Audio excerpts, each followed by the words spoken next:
गावडेवाडी, तालुका दक्षिण सोलापूर येथे शेतातील वस्तीवर एकट्याच राहणाऱ्या एका महिलेला गुरुवारी रात्री अज्ञात चोरट्यांनी डोक्यात वार करून गंभीर जखमी केले। त्यानंतर तिच्या अंगावरील सोने लुटून नेल्याची घटना घडली आहे। हा प्रकार आज शुक्रवारी सायंकाळी 7:30 वाजता उघडकीस आली। सदर गंभीर जखमी महिलेला सोलापूरच्या शासकीय रुग्णालयात उपचारासाठी दाखल करण्यात आले आहे।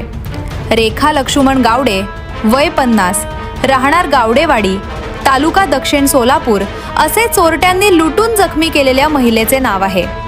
याबाबत मिळालेली माहिती अशी की गावडेवाडी कंदरगावर रस्त्यावर दावापासून 1000 फुटावर मल्लिकार्जुन मंदिराच्या पाठीमागे रेखा गावडे यांची शेती आहे। चारही बाजूंनी ऊस असलेल्या शेतात एका पत्रा शेडमध्ये त्या एकट्याच राहतात।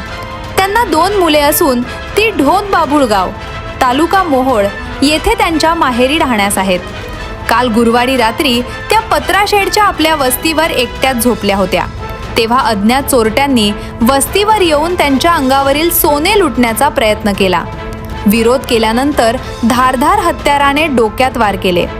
डोक्यात गंभीर वार झाल्याने त्या रक्तबंबाळ होऊन बेशुद्ध पडल्या। त्यानंतर चोरट्यांनी त्यांच्या कानातील, नाकातील व गळ्यातील सगळे सोने काढून घेऊन पसार झाले।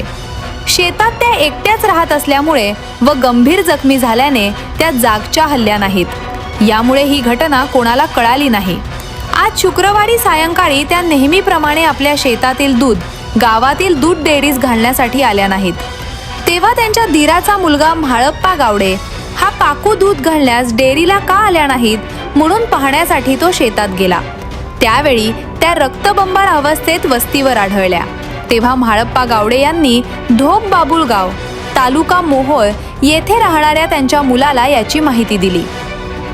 त्यांचं गावातील ग्रामस्थांनी रुग्णवाहिका बोलावून त्यांना उपचारासाठी मंद्रुप ग्रामीण रुग्णालयात आणले।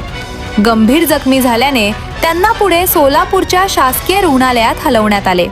याबाबत गावचे पोलीस पाटील विजय गावडे यांनी मंद्रुप पोलिसांना याची माहिती दिली आहे।